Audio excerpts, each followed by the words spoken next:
Warning. On this podcast, we take the cases seriously, but not ourselves. Although we may attempt to lighten the mood at times. Our episodes contain graphic descriptions that some listeners may find disturbing. Listener discretion is advised.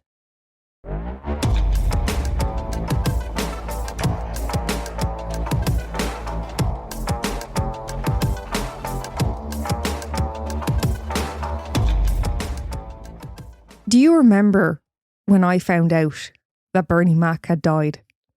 Yes. How many years later?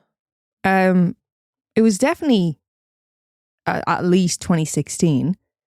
I want to say 2017, 2018. Do you want me to tell the story? Go ahead. So I can't remember what I was watching. It was that Ashton Kutcher movie with Natalie Portman as well. Oh, yeah. What was it called? No Strings Attached or something? Yeah. Something like that. Wait. No, it wasn't. That's absolutely wrong. It wasn't that movie at all. It was. But it was another movie with Ashton Kutcher. No, it was. And a romantic interest, I believe. So, what's it called? It's Ashton Kutcher and he's telling racist jokes to the family. So he's dating, what's she called? I can't remember the actress's name. But she brings him home for the holidays. Yeah. And yeah, they're like, he doesn't like Ashton Kutcher because he's white. So he's trying to embarrass him all the time, and he's there like, tell us a joke. Tell us a black joke. And Ashton Kutcher's like, and he's like, no, it's fine. And he tells one, it's funny. He tells another one, it's funny. And then he tells a third one, and the whole table erupts. And they go, we're getting off the point here. Oh, yeah. So we sat watching that, and Megan went, you don't really hear about Bernie Mac. Like, what's he done recently? I said, what was the last thing you saw Bernie Mac in? I said, his funeral. Where he went, he's dead. And I was like, what? Nobody told me. Yeah. It's a bit like I was listening to some music, and one of the songs I was listening to was Nelly. Yeah.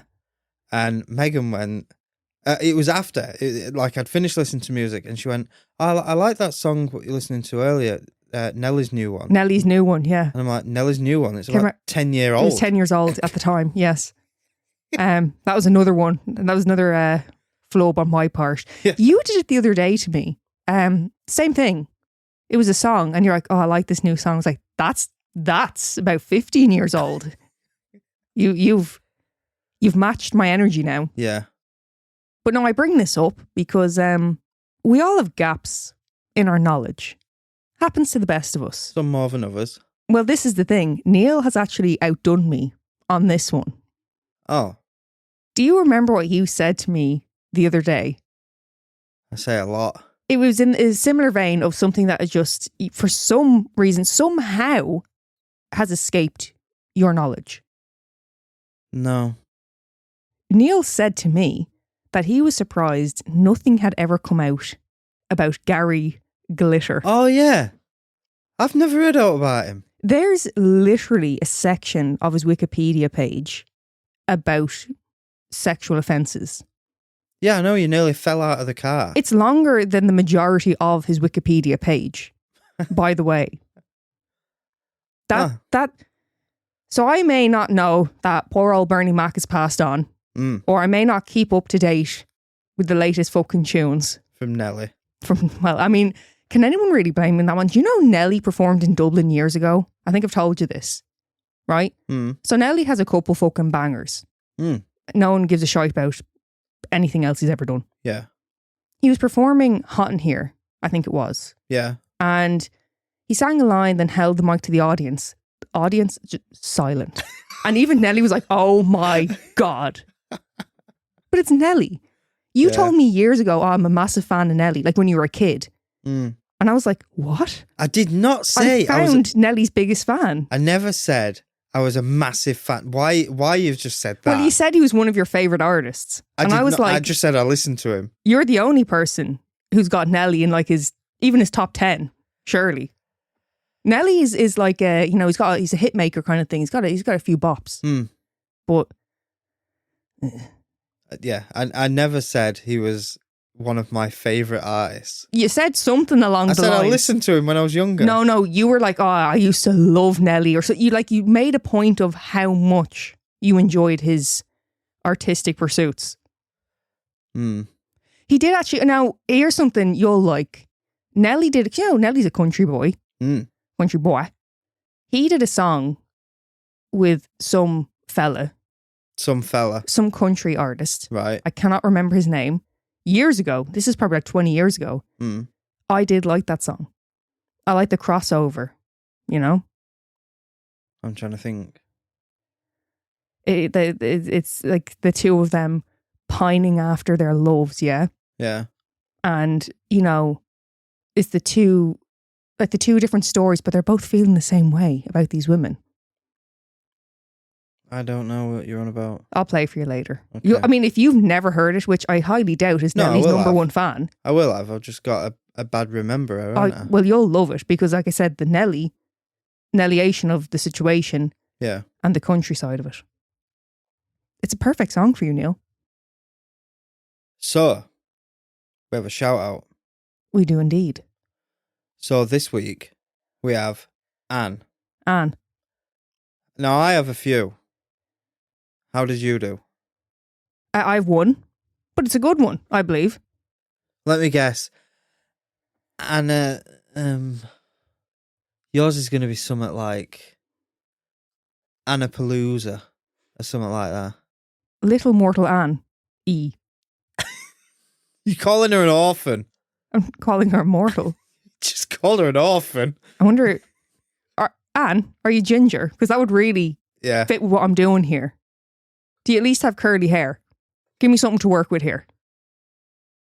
Well, if she's old, I want to call her analog. Okay. If she's old. Okay. Well, analog. Well, I've just asked, about her appearance, so I'm not doing so well here either. And her parents. If she's British, as I can't remember if I looked at where we're sending the package to. If she's British, she'll get this. Anwa. Very chavvy of you. Yeah, Anwa. And then I thought what would be most fitting for the podcast, anarchy. Very good. Yeah. I like that. Like anarchy. I've just thought of another one. Yeah. Andrax. Let's just call her toilet paper. Shit roll. Yeah. Thank you, TP. Thank you, TP. Okay. I thought I did well with the anarchy. No, you did, yeah. I like Little Mortal Anne. E. Well, you would. Well, I really like analog. Yeah. Oh my God. If she has a massive shit, analog. Anne and a log. And that fits with the Andrax. Oh. Okay, yeah. so I think we'll go with toilet paper. Yeah. Yeah. So shit roll. Shit roll. Thank you so much. We appreciate you. Mortals, just let you know, my birthday's coming up. So if you're feeling generous and you'd like to subscribe to Patreon, head on over, join Anne, E, Little Mortal Anne, Shit roll. E, shit roll, and get your content early and ad-free. If not, as we always like to say, please leave a rating and or review.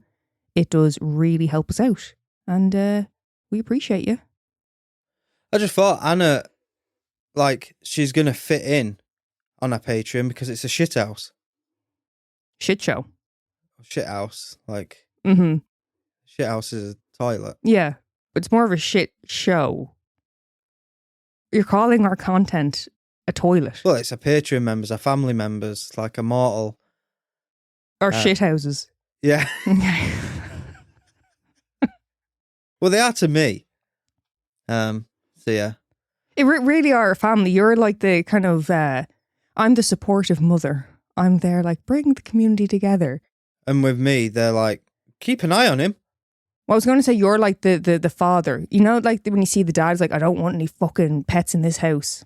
Yeah. And then later on, after the fact. Yeah. I warm to them. It's the greatest thing's ever happened. Yeah. So, what have you got for us today? Today, we're going to be talking about the murder of Bonnie Haim. Okay. Bonnie. There's Anne Bonny. Anne Bonnie.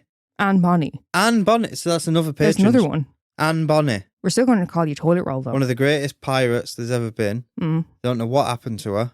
She just fucked off. But this isn't about Anne Bonnie. No. Bonnie Haim. Haim. Bonnie Haim. Yeah. By 1993, Bonnie Lynn and Michael Ray Haim had been married for 5 years, welcomed a son together, and were living on Dolphin Avenue in Jacksonville, Florida. The young couple also worked together at Michael's aunt and uncle's construction supply business. Michael was the manager and Bonnie was their accountant. But their relationship was far from perfect. In fact, it was reportedly fraught with control and abuse.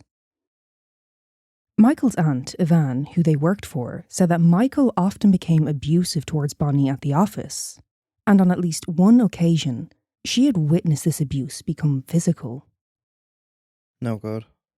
Quote, one day they got into an argument in the parking lot. She came in crying, and he had slammed her hand in the door and her nails were broken and she was very upset at that point. Fucking hell. It does make you wonder with that, if he felt so confident to do this outside of the home in front of others, what exactly was he doing behind closed doors? That's what I was saying, fucking hell, sir. Because it's usually hidden. Yeah. And he's also not just in front of people, in front of their family. Yeah. And no one went out and twatted him? Well, I don't know how involved they got. I do know that Bonnie and Yvonne were not just, family members, not just related, but they were best friends. Right. Whatever the case may be, Bonnie had had enough, and she decided that she was going to leave Michael. The first thing she did was open a bank account in her own name, and in order to keep this from Michael, she had the bank statements mailed to her workplace. But when Michael found out, he was less than pleased, and so Bonnie was forced to close the account. But that didn't deter Bonnie, and instead she decided to give cash to a friend who would hold it for her. Next, she put down a deposit on an apartment, which she planned to move into while Michael was away on a business trip, and she also enrolled their son Aaron in a new preschool. That's not going to go down well. Well, everything was beginning to fall into place, and Bonnie was close to getting out. Then, on the 6th of January 1993, 23-year-old Bonnie comes home from work at about 7:30 p.m. She was due to soon head back out to Yvonne to finalise some plans for a friend's baby shower. But instead, Bonnie rings Yvonne in tears at around 8:30 p.m. Quote, she was crying and she was upset. I asked her why. She said that she and Mike had gotten into a discussion, and I asked her if she wanted me to call her back later, and she said no, that she would just talk to me in the morning. Michael later said that they had gotten into a fight, and afterwards, Bonnie left the home at around 11 p.m. The next morning, Bonnie doesn't show up for work, and later that day, Bonnie's handbag was found in a bin behind a Red Roof Inn near Jacksonville International Airport. Her discarded bag was clearly not the result of a robbery, as Bonnie's credit cards and hundreds of dollars were still within her wallet. He binned cash? Well, it was just her bag thrown straight into the bin. That's mad, isn't it? Well, this was actually when Bonnie was reported missing once the bag was found, and Michael was then taken in for questioning. After Bonnie left the night before, Michael and his mother claimed that he went out looking for her. In total, Michael spent 45 minutes out searching for Bonnie.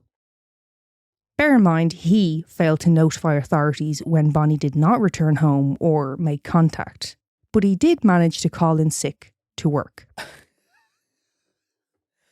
45 minutes? 45. Now, just imagine you and I got into a fight. And I leave. I storm out. Yeah. You'd probably, because you're upset as well, you're probably going to give it a bit. But if, let's say, what was it, 11 she left. If I'm not home by, say, 12:30, you're probably going to try and ring me. And if you're not getting through, you'd at least, even if you didn't think I was going to reply, probably say to my mum or someone, can you try calling her? Yeah. And then if all else fails, you're going to be out looking for your partner. We don't really do that, do we? When we row, we stay in each other's company to annoy him. Is that how you view it? Yeah, I'll do something like, say if we've had a row, yeah, and there's not much conversation going on. I'll do something like, I'll wash the pots, but I'll do it wrong. So you're watching me do it wrong. I'm trying to make you speak. Do you actually? Sometimes. That's pretty fucked up, but no, I mean, I'm not really into that. I understand having to walk away, leaving something there. Yeah. You're only making it worse. But the whole storming out thing, I find it quite disrespectful.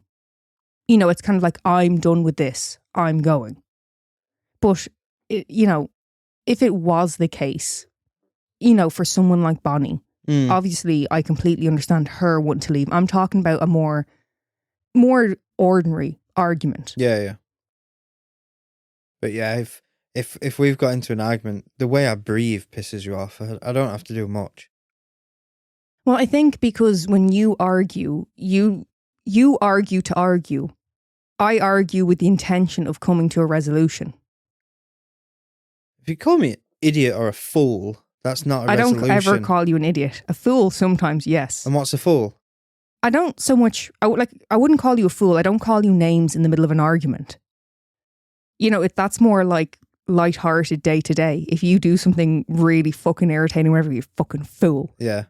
In fact, the worst thing you've ever said to me in an argument is, don't be that guy. And I was like, I will put your head through that fucking what? Well, I wouldn't. Hang on. No, because Americans take everything literal. And you never do that. That's actually quite concerning when you think about it, because you are a very literal person, and the fact that you say, I'll put your head through a wall, I'm taking that as a threat. Yeah. Yeah. Okay. But to be fair, on that note, I said, oh, don't be that guy. And you told me it bothered you. And I didn't say it again. And you know what I mean? I've never said that to you since. Unless I'm deliberately taking the piss. Yeah. Adapt, overcome, whatever else Bear Grylls says. Conquer. I don't think, is it conquer? I don't know. My point is, I find new things to trigger you with. Bonnie's car, a 1992 champagne-coloured Toyota Camry, was later found in the airport parking lot. But her car key was found in her bag, and the spare car key, along with her house key, was within the couple's home. The detective said, quote, "What was unusual was the positioning of the driver's seat, which appeared to be farther back than would have been comfortable for Bonnie. It was more in relation to someone about Michael Haim's size. After the vehicle was processed, we found a shoe print on the driver's side floorboard. It was a very pristine print." So once they checked the shoe print left in the car, it was a match to Michael's size 10 Nike sneakers. I think I've just solved this case. It's him. Crack the code. Yeah. Yvonne, who was not only Michael's aunt and their employer, but also a good friend of Bonnie, said, quote, "She lives for her child. If she had an ounce of life in her and was able to pick up a phone, she would call me or someone, or at least try to get in touch with her son." The family passed out nearly 6,000 flyers across Jacksonville in hopes of locating Bonnie, and Yvonne was actually the one who called a news station to get some coverage on the case. And she sat next to Michael as they were interviewed. And I do wonder, I mean, obviously she wanted coverage on the case, but I feel like she wanted for Michael's behaviour, his demeanour, to be documented on film, or at least apply pressure to him. Yeah. The reporter who interviewed them, she actually said that she knew something was off about him. During the interview, she didn't feel like there was any urgency for Michael in locating his wife. He kept kind of looking away when speaking about Bonnie, and at one point, Michael brings their son out and asks him, quote, "Where's mommy? Where's mommy?" She felt it was an odd thing to say to a child whose mother is missing. Yeah. And when she got back to the station, she remembered telling her co-worker, "I think I've just interviewed a killer." Like, Hands down. If we had a child Yeah. and you went missing, this is a 3-year-old child, right? I can't imagine saying to my baby, "Where's daddy? Where's your dad gone?" You won't say it's a Norman. No, that's so twisted, don't you think? Yeah, like, so Megan's parents used to have a couple of dogs. And so you'd got Otis and Marley, who were brother and sister. Marley died, and your dad used to say to Odie, "Where's Marley? Where's Marley?" You sick bastard. Fucking got the dog walking around looking for his sister. He was topsy-turvy. My dad didn't mean it in a bad way. You know, it was kind of like, oh, look, he misses her. But it was like, no, stop. Yeah. Poor Where's little Marley? lad. Where's Marley? But you get what I mean. Sick game. You get what I mean when it comes to Michael. It'd be different if he went, you know, like, you know, you love your mammy, don't you? Kind of, you know, that kind of, Yeah. we love you, we miss, you know, in case she was watching kind You of thing. want mummy back? Yeah. Yeah. But it kind of where is she? Yeah. Where is she, Aaron? Yeah. It's not, you want mummy to come home. Tell mummy to come home. Yeah. On the 8th of January, the couple's 3-year-old son, Aaron, was interviewed by Child Protective Services. Aaron. He told them, quote, "Daddy hurt mommy, daddy shot mommy, and my daddy could not wake her up." Can snitch. Fucking hell. Well, with this, police had their sights set on Michael. Everything pointed to him, but without any solid physical evidence, charges against Michael were never filed. But there's an eyewitness account. Daddy shot mummy. There is, but he's also 3 years old. So at what age can you use him as an eyewitness? No, but he's not telling Child Protective Services, "I saw my daddy, you know, get a knife. I saw my daddy do this." He's saying like very kind of little segmented bits, at least from what was reported. You know, and it's a 3-year-old child, so there is a slight concern over what he's saying. Yeah. Because he shouldn't know the term "daddy shot mummy." Yeah, that got me. It's the hurt couldn't wake her up. Yeah, okay. Yeah. Daddy shot mommy. Daddy got his Glock out and shot mummy with a 9mm. And you're saying he said it in bits? Yeah, but it's 3 years old. He's probably got a vocabulary the same size as mine. No, but that's what I'm not shitting on the child here, Neil. I'm just saying in terms of using it as evidence.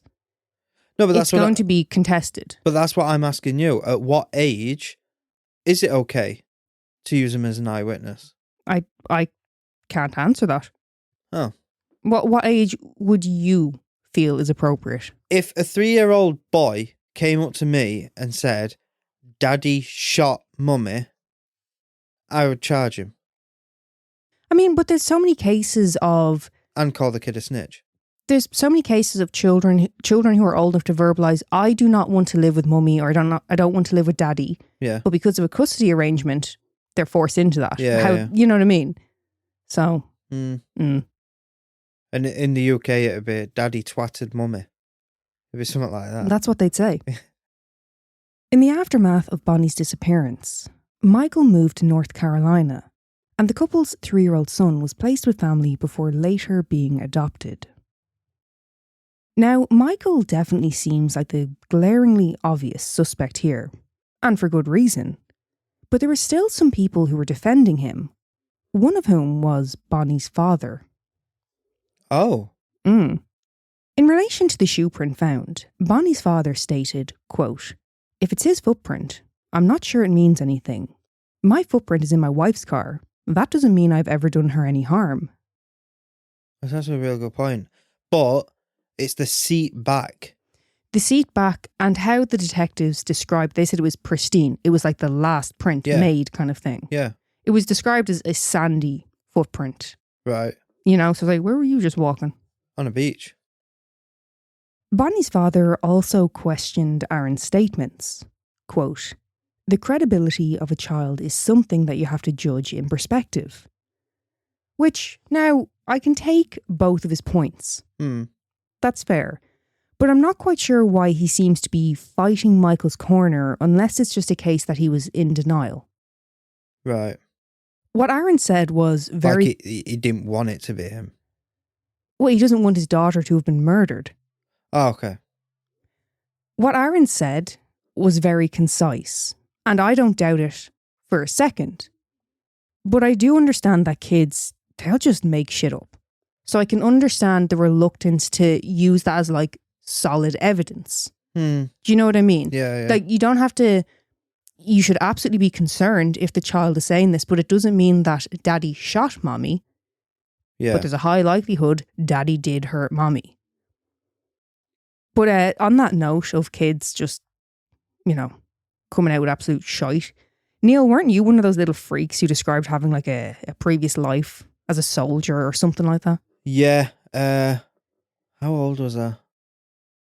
3, 4. Same age as Aaron. The oldest. Yeah. I don't remember this. It was my parents told me that I'd described what I was wearing. Was it like I can't remember. I remember telling you. You were like a soldier and you said something, you described your armor or something, was it? Yeah.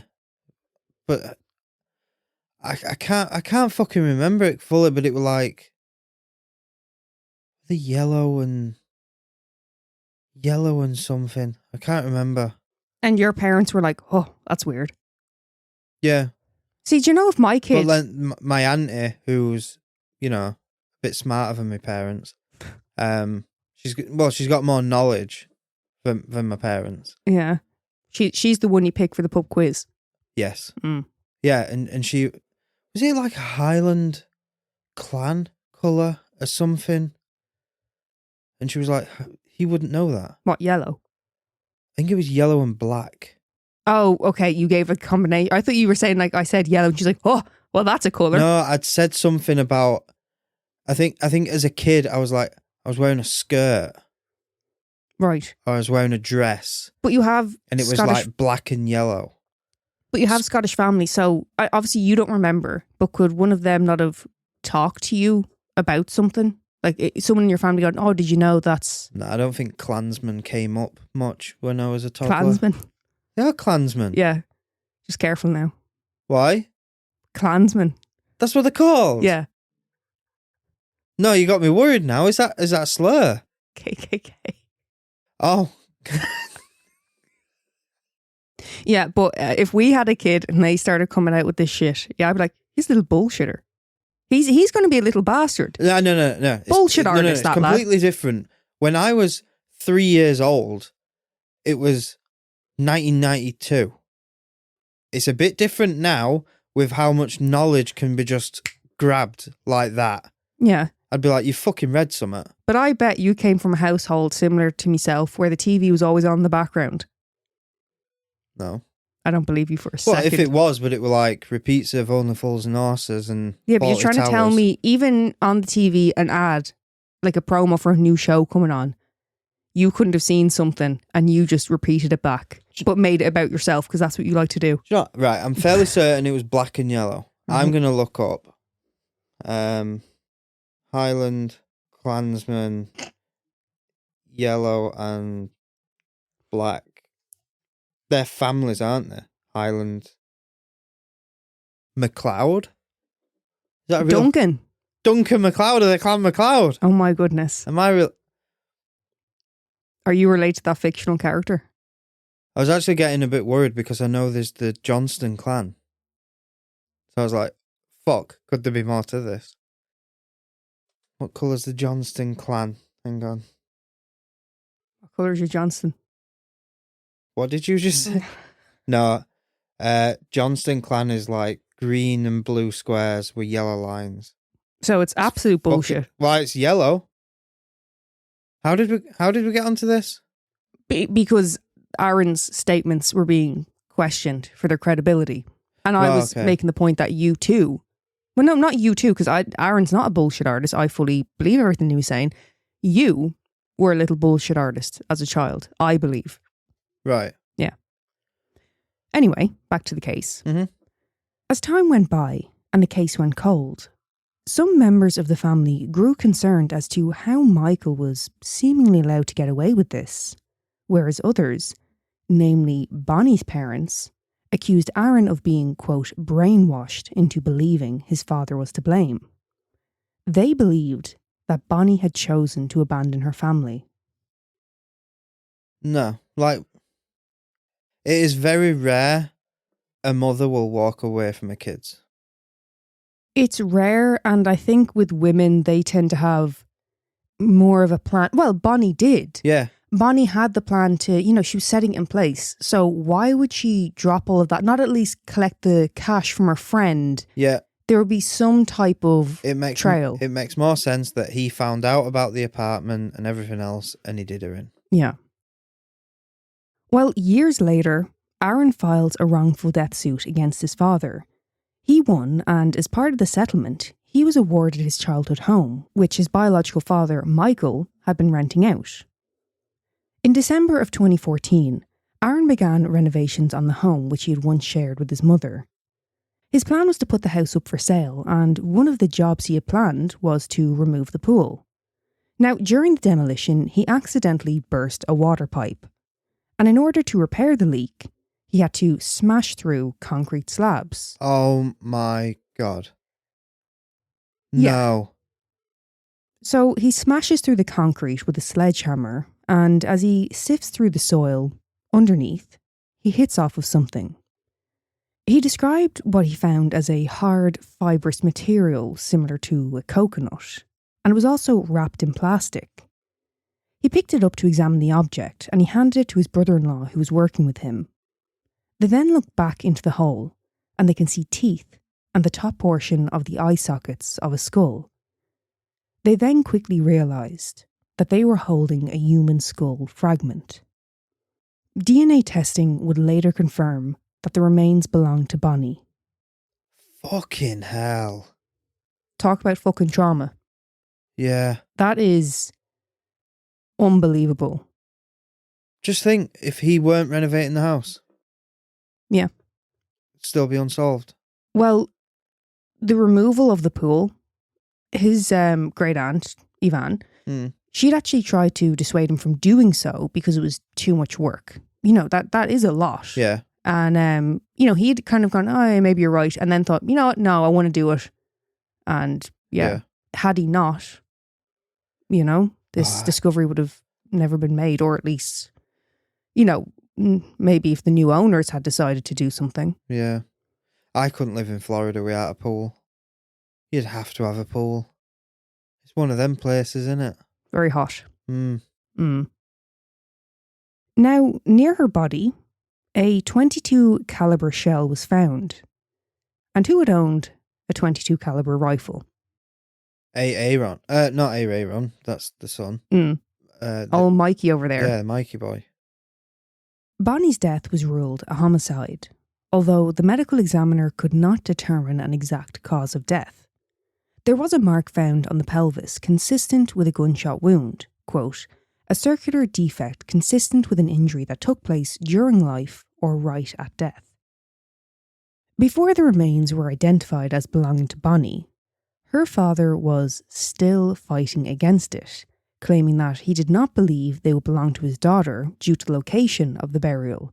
He thought they must have been buried previous to her living there. He's very naive, isn't he? Yeah. I want to give him the benefit of the doubt and just say he was in denial. But I can't understand. Like I said, it's not as if he's saying, no, she can't have been murdered. It seems a lot of it was almost like fighting Michael's corner. I can't understand that. That's what I mean. Like, even if you're in denial, you still get to a point where there'll be some sort of information that will make you just switch. Yeah. It's like you switch on. Yeah. Well, I mean, again, like I said, both of Bonnie's parents believing that she chose to abandon the family. I assume it was easier for them to assume she's still alive and be mad at her. And selfish. Then face the reality. Yeah. But luckily, Bonnie's father was not in charge of the investigation, and in 2015, Michael Haim was arrested in North Carolina. So, like we mentioned, before Aaron was awarded the home, Michael had been renting out the property. In the rental agreement, it was said that they were not allowed to dig in the backyard or allow their dog to dig in the yard. I mean... I wonder why. Yeah, look, not that you necessarily would in a rental property, would that not strike you as odd? Yeah. If it was worded more as like, you know, no landscaping outside of general maintenance type of thing, I would understand. But specifically digging... A dog. It's a bit dodgy. During the trial, Michael maintained his innocence and stated, quote, "I loved my wife. I would never hurt my wife. She'd been unhappy for maybe a month, maybe 2.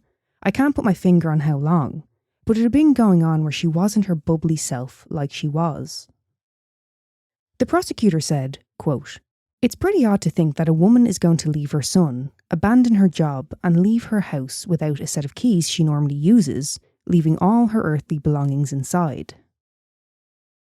So like you said, Neil, they believe that Michael knew Bonnie was going to leave him and that she would also take her child with her. Yep. The defence argued that the case was built on, quote, innuendo and hypotheticals that don't exist. They argued that the investigation at the time was conducted in a sloppy manner and that they did not properly document the search of the property, and also that the police had honed in on Michael from the start. Okay, fair enough. But if you list everything, the fresh fucking footprint in the car, the seat adjusted for him, the body in the fucking garden with his gun. Yeah. Shut up. Yeah. Now, the only thing I will say, in fairness here, right? The investigation did seem a bit fumbled, to be fair, right? According to reports, her handbag, the evidence there, had been contaminated. The documentation regarding the search failed to note whether a cadaver dog had been sent to the property, and they also neglected to follow up on a tip which said that Bonnie had been buried in the backyard. What? Yeah. Now, I wonder, was that a neighbour who heard, saw, whatever, knew of the abuse? Yeah. You know, what have you? Or was it a tenant after reading the sus rental agreement and just said, I think my landlord's hiding something? Oh. Okay.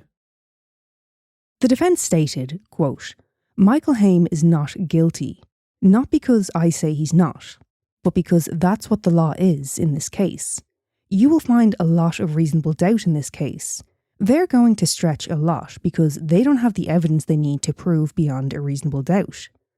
They'll take anything and stretch it to get that conviction because that's what they do. That's what their job is." Okay, but you know when the original investigation, did he have an alibi? Well, he said that he had been home. Bonnie had stormed out. Then after a while, he went out and looked for Bonnie while his mother was in the house looking after the child. Right. So yes and no, if you know what I mean. I wonder what he did for that 45 minutes. You just think he went for a couple of pints? I'd say he literally just went for a drive. Right. I guess they do that in America, don't they? Just gonna go for a drive. In response, the assistant state attorney said, quote, "The truth about this case demands justice. Bonnie Haim cannot get justice. It's up to us, the living, to find justice for her." Testimonies included 2 inmates who said that Michael had confessed to them that he had killed his wife, the social worker who had interviewed Aaron in 1993, and Michael's aunt and uncle who worked with the couple witnessed his behaviour and said that they had never believed him when he said that he had nothing to do with her death. Aaron also spoke at the trial and said, quote, "It was very tough. I think everyone can imagine, even if it's not a loved one, finding a skull and picking it up and what that would do to somebody. Not to mention that it was your mother." And you smashed it. Put a spade straight through it, like. The prosecutor stated that, quote, "On that day, that mother and child reunion brought Aaron Fraser face to face with the product of the defendant's ill will. It brought him face to face with the product of this defendant's hatred, and it brought him face to face with the product of this defendant's spite and evil intent. The prosecutor described Michael as, quote, a guy who's really good, really accomplished at burying the truth. Oh, see what he did there? Yeah, buried the truth because he buried the body. Yeah. Which was the truth. What do they mean by product? What's the product? The murder was basically the result of his hatred, his ill intent, his spite. How's that a product? It's the result, the end product. Right. It took the jury 90 minutes to return a verdict. They found Michael guilty of second-degree murder. They also agreed to 3 aggravating factors which could impact the sentence which Michael received. These factors were that the crime was committed in the presence of a family member, tampering with evidence, and inflicting severe emotional trauma on the victim's family. But they did not find that the murder was committed in a heinous, atrocious, and cruel manner as an aggravating factor. The recommended sentence was 7 to 22 years. 7? Yeah, second degree, you see. But under sentencing guidelines, the judge was able to circumvent the recommended sentence as long as he issued a written explanation as to why. And his reason why was because of the, quote, severe physical and emotional trauma which was inflicted upon Bonnie and Michael's son. Quote, the record supports the trial court's conclusion that Aaron suffered severe emotional trauma from his mother's murder. Aaron not only witnessed the murder, but it also led to him being separated from his entire biological family. After the murder, Aaron was adopted by non-family members. He has been in therapy since the murder, and he still suffers from depression. Aaron had to endure not knowing what happened to his mother for over 20 years before discovering her skeletal remains in the backyard of his childhood home. The record also supports the trial court's conclusion that the victim's family suffered severe emotional trauma from not knowing what happened to the victim for over 20 years. Which is fair. Yeah. Right, this is fair. Yeah. Can't imagine, like, the trauma he's gone through finding that. Aaron. Yeah. Yeah. When you see him speaking at the trial, you can see, you know, it's kind of like you can physically see how it's affecting him, how it has affected him. On the 21st of May, 2019, Michael was sentenced to life in prison. The prosecutor said, quote, the truth was always out there, buried in their backyard. Fuck it, like... This prosecutor is really, do you know what I mean? He's wanting a book deal or something, I feel. But they all tend to be like that in America, don't they? They all have the Hollywood dream. I feel, maybe this is just me, specifically in my mind, like a Southern attorney.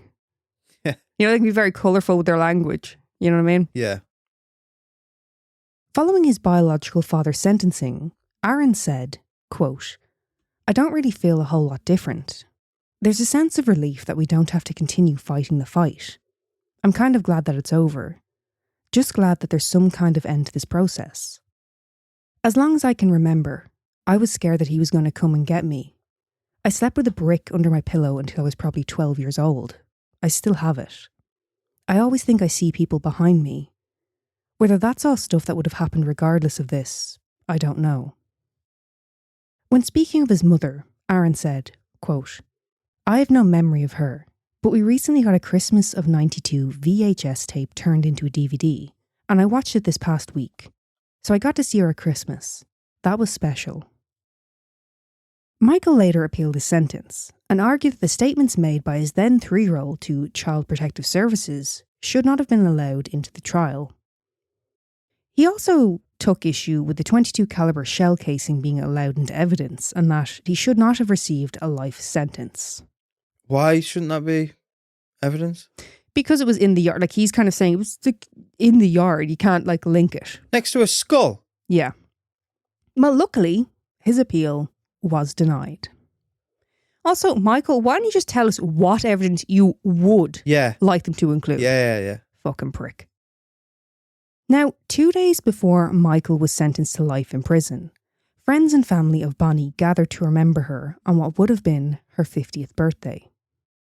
Quote, As we celebrate our friend and our sister and our beloved family member, Bonnie Lynn Prosciutto Haim, we're thankful for the love that we have for each other, for the love that she had for each of us as a part of her life. We are honoured by each of you. You've all been a part of her life, whether you knew her when she was alive or you discovered her afterwards and you fought for her.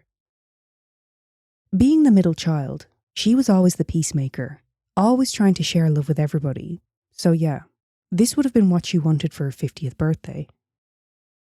That's also wild as well, that Bonnie would have only been 50 by 2019. Yeah. Because she was already married for 5 years with a kid, very settled by that point in her life, you forget that she was just 23 at the time of her death. But yeah, that is the murder of Bonnie Haim. Neil, thoughts? Like, it was obvious, but it was him. I do have one question, though. It was bugging me, but I didn't want to interrupt your flow. So, when she was missing, so they didn't know she was dead. She was missing. Yeah. Why couldn't Michael look after Aaron? Why did Aaron have to get adopted? Go to a family member and then get adopted? So I'm not entirely sure what the situation was. So in relation to his family, let's say they just couldn't afford to or couldn't physically house. I don't know what the situation is there. Right. In regards to his father, I'm not sure what happened there. Yeah. Why? Like, did he not want? That's what I mean. Did Aaron not want to be with his father? I don't know. So, Aaron's aunt, Bonnie's sister, he stayed with her. Yeah. Immediately after what had happened, and she would take him to visitations twice a week to see his father and grandparents. And she said that he was a trooper. He would go to these meetings, keep it together, but as soon as he got home, he would become really, really upset. She described how he would get into the home, just fall to the floor, pound his fists on the ground. He was a kid. Yeah. He didn't know how to express himself properly. But imagine, let's say Aaron's like 4 at the time. Watching a 4-year-old be that exhausted, so mentally drained. Yeah. By that interaction. It's horrible. And she said that she would allow him to do this until he tired himself out and was able to put him down for a nap. Fucking hell. That's was it twice a week? Yeah. Twice a week. Yeah. It's not her decision to bring him for visitations, but you're having to put this child through that. Yeah. Twice a week. I have to say, my heart fucking breaks for Aaron. Like, this poor fucking lad, been in therapy since he was 3 as a result of this trauma. And I think it would be completely understandable if he had distanced himself from the family. But being adopted, he did lose relationships with his biological family, as well as being told that he had been brainwashed, He's gone through all that trauma, like you just said, and gone through therapy since he was 3. Yeah. To then find the body. Yeah. He was just kind of getting gut punch after gut punch. But that man still fucking showed up for Bonnie, spoke with a trial, and fair fucking play to him. Yeah. So, oddity. Cotard syndrome. What? Cotard syndrome. Cotard. Cotard. Did I just say it weird? Cotard. Cotard. Cotard. Yeah. So Cotard. So it's something to do with cots. No. Babies, cots. No, I was about to start telling you what it is. Okay, sorry. Yeah, well. Cotard syndrome is a rare neuropsychiatric condition which causes a person to experience a range of delusions varying in severity, which include believing that they do not exist, that they are deceased, are missing internal organs, lacking blood, or that their body is in a state of decay. Richard Chase. Yes, I wrote that down. Oh. I was going to say to you immediately, that's who comes to mind. He was squeezing oranges in his ear. And he believed his organs had been stolen. And all this. Why does it come back around to Richard Chase so often? Do you not feel like he's like a running thing? He was just very peculiar. Yeah. It is most commonly an extension of severe depression and those with psychotic symptoms, but it is now less common due to early intervention. In terms of medical conditions, it has been associated with syphilis, typhoid, migraines, and epilepsy, among others. I have heard that. Syphilis, like, makes you go crazy. I've heard that. Who, like, pirates would go through it. Anne Bonny. Yeah. We're back to Anne Bonny. Like Blackbeard. Yeah. Apparently, was it Blackbeard who had syphilis? I think they said about Blackbeard, yeah. And he went insane. Mm. Like, he was just firing cannons at everyone. No, he fucking were. People were scared. He was a bit of a bastard, wasn't he? People were scared shitless of him. Yeah, well. And it weren't him. It was the syphilis. Yeah. I don't know what you're fucking laughing at. Because you sound like you got a lot of passion there, and you got a lot of fucking empathy going on. It wasn't him. It was the syphilis, you guys. No. Right. We talked about a guy who fucking hacked someone up on a bus in Canada. Yeah. You felt more sorry for him than you do Blackbeard.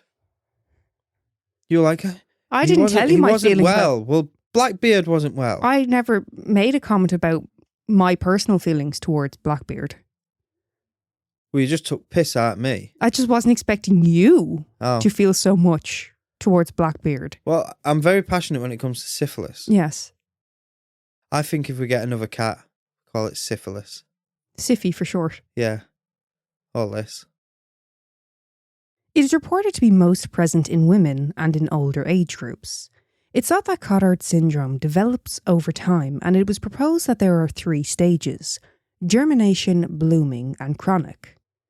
Also known as Cotard's delusion or walking corpse syndrome, it was first recorded in 1880 in Paris by physician Jules Cotard. Jules wrote a case study about a 43-year-old woman named only as Mademoiselle X. Quote, "Delusions negations extended to the metaphysical. Mademoiselle X believed that, quote, she has no soul and accordingly she does not need to eat in order to live." Well, you do. Well, she claimed that she had, quote, no brain, no nerves, no chest, no stomach, and no intestines. How'd she say that with no brain? It's a delusion, Neil. You know what I mean? Well, I just solved it for him. I'd ask him that. I'd go, you ain't got a brain? How'd you fucking say that then? Well, she believed that she was made up of just skin and bones. So, yeah. So how's she breathing? Neil, it's not... She's experiencing delusions. She's not well. And skin and bones. Well, muscle. How are you walking? How did you open that jar of jam? A jar of jam. No, but in all seriousness, it is, devastating. Because of these delusions, starvation is a factor. Mm. If you believe you're dead, why would you believe that you need to eat to sustain yourself? So it's not even... It's a massive issue. You know what I mean? It's not kind of like a knock-on thing that, that's slightly bad. It's like they can die of starvation. Yeah. You know what I mean? I might try that. I'm going to phone up work. Can't come in. Why? I'm dead. I've got Cock what? I've got cot syndrome. Please ring up and say I've got Cotard syndrome. Yeah. And they'll be like, I'm looking now, I'm not finding anything about it. I told you it was rare. I might do that as well. Then walk into work and then say first worker I see. They're like, you're right, Neil. You can see me. I like how I tell you this, and right at the end I say, no, but in all seriousness. And then you make a joke of pretending you're experiencing these delusions. That's very, very tactless. Yeah. Yeah. But that's you. You're a tactless bastard. He never said you weren't. And that's my fault for thinking anything other. But I do love, I have to say, that you said Richard Chase straight away. I was going to kind of mention him because straight away I was like, I never heard this mentioned in relation to him. He must have had this. How did no one at any point link? Unless they did. And I just never read about it. But yeah, that very much sounds like old Richie over there. Fucking does. Squeezing oranges on his ear. People are nicking his vitamins. Just buy multivits, like. Just buy some multivits. What is that? Americans love them Flintstone ones. You always hear them going on about that. No, but how much fruit is? Just get some multivits. Take one of them a day. I like a multivit juice. That's nice. It's good, isn't it? That's the best depends juice. if they're too carroty. I love the carrot. Shove it up your ass. No, I do. Well, I don't think that's going to get the vitamins in. Yeah. Well done.